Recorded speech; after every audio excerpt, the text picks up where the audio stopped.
Archana. Welcome to my kitchen. Over 6 years of running Archana's kitchen, I've received so many requests for making eggless cakes. And after many experimentations, I've finally arrived at a delicious recipe, and that's using flax eggs. Curious about what is flax eggs? Let's dive right in, and I will show you how to make an eggless cake using flax eggs.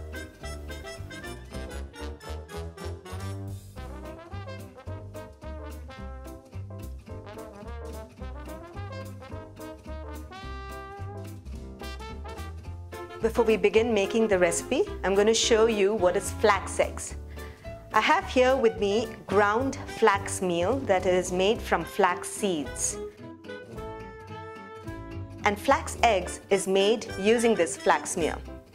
For every egg that we use, I am going to use 1 tablespoon of flax meal. For this recipe, we need 2 eggs, so I'm going to use 2 tablespoons of flax meal. And for every tablespoon of flax meal, I'm going to add 3 tablespoons of water. And that's 3 and 1, 2, and another 3. Stir this mixture well, and I'm going to allow this mixture to rest for about 10 to 15 minutes until it gets a gelatinous texture, very similar to the egg. So now I have already pre-made some flax meal, and look at the consistency it has arrived at. It's a little jelly-like and very similar to the egg. And so this is the replacement for 2 eggs in a cake. Now we'll proceed to making the cake. To make the cake, first I'm going to beat in some softened butter. I'm going to add in some softened butter to a large wide bowl.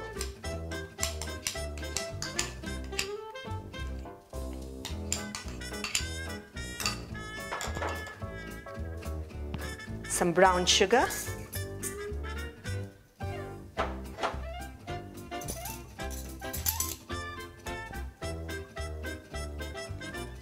A teaspoon of baking powder. And just another ½ teaspoon more. I'm going to use a spatula. If you have a hand beater, you can mix all the ingredients together, or you can use your stand mixer.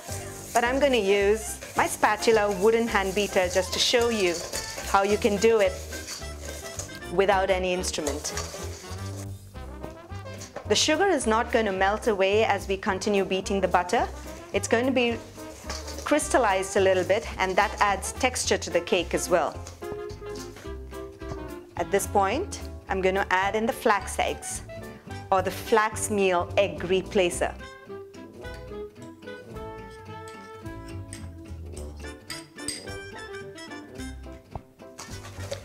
Beat it in until it's just combined. Notice that the cake mixture is getting a little fluffy with the eggs and the flax meal.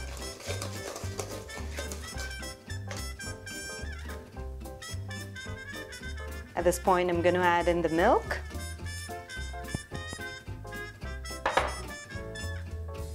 And the cocoa powder.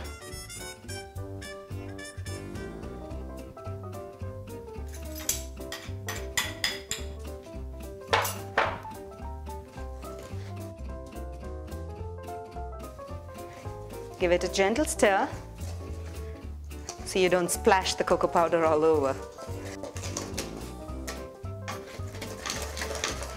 I love this texture. It's really nice and fluffy. I'm going to be using 2 different types of flours. I've already pre-measured them. All-purpose flour and ragi flour. I'm going to first add in the all-purpose flour.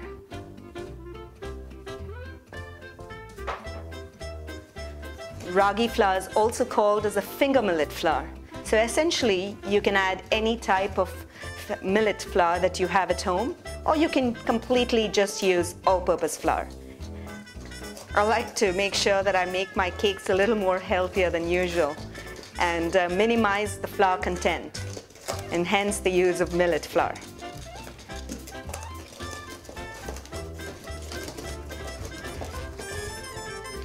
Okay, it's combined. At this point, I'm going to add in the millet flour. Finger millet flour, also known as ragi in India. Just fold it in.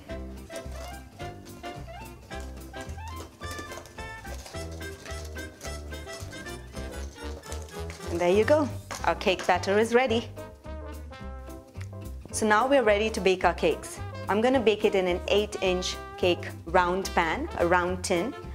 You can also optionally bake it in your cupcake molds.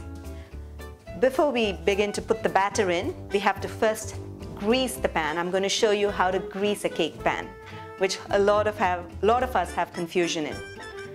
So I'm going to take some butter using my fingers. Apply the butter generously, and once you have applied the butter in the bottom of the pan, I'm going to use some flour. Put some flour in there.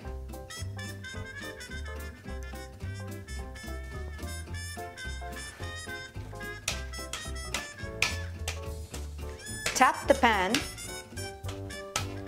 so that all the flour gets stuck to the sides of the pan wherever we have coated the pan with butter.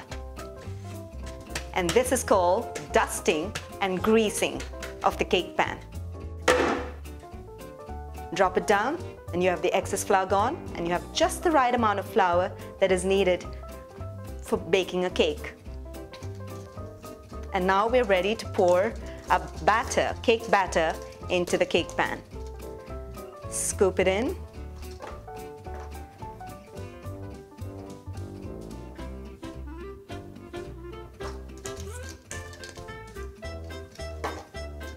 Scoop it in.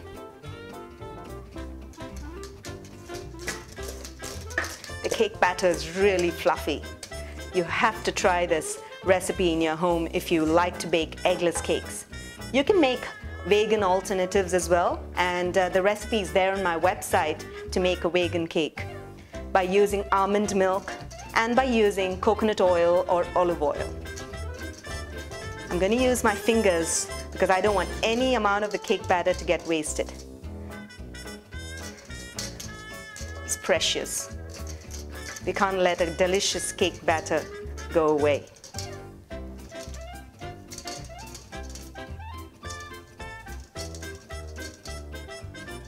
When I was small and my mother used to bake cakes, my favorite pastime used to be to lick this entire cake batter tin. I used to tell her, leave some extras, and I used to just simply lick them all up. I love to do now too.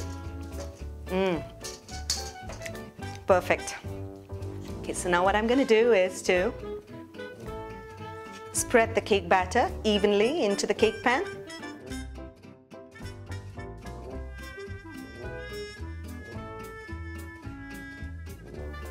And that's it. The cake batter is now ready to go into the oven. A lot of you all have asked me how to preheat an oven and when an oven is preheated. So, and many of you have microwave convection ovens and how to use a microwave convection oven. I'm going to show you just that. So it's important that you use one of these grill pans to place inside the oven. So that's what I'm going to do first. Place it in my oven. And then there is something called preheat, and in the preheat you can set the temperature. I'm going to set it at 180 degrees centigrade and press start. So once the oven is preheated, it will start beeping or show a light indication depending upon the type of oven that you have. Once you have got the light indication, that's when you know that you can put the cake in and bake the cake. My oven just beeped and now I'm ready to place the cake batter in to bake for about 30 to 40 minutes. And the amount of time really depends upon the kind of oven you have, amount of power it has, whether it is convection, whether it has a fan inside. There are a lot of factors that go into baking a cake. So ideally after about 20 minutes to 25 minutes, you start checking whether the cake is baked or not. My cake is baked. I baked it for about 25 minutes, 5 minutes less than the time that I had set. I'm going to test my cake now to show you how you test the cake. You can either use a clean knife, it should not be wet, Or you can use a toothpick.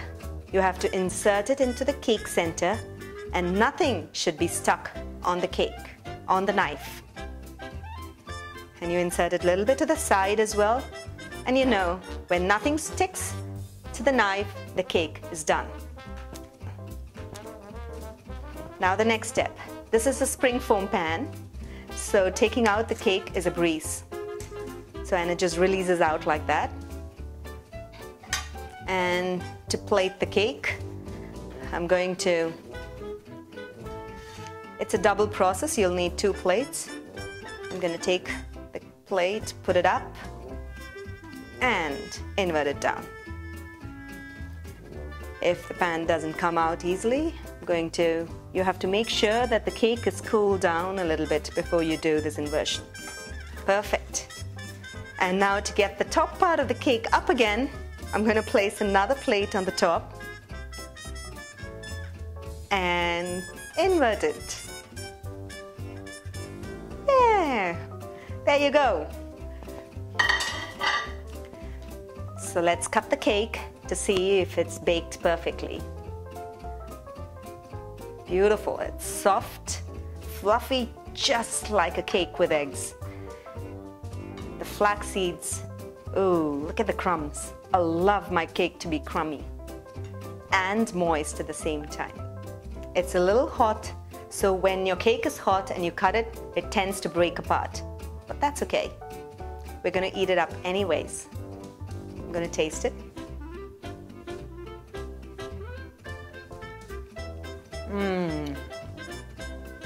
Delicious. Fluffy, soft and moist and full of chocolate. You have to try this at home.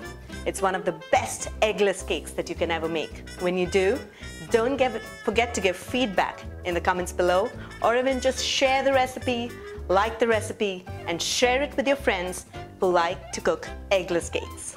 Thank you. Until then, happy cooking and healthy eating.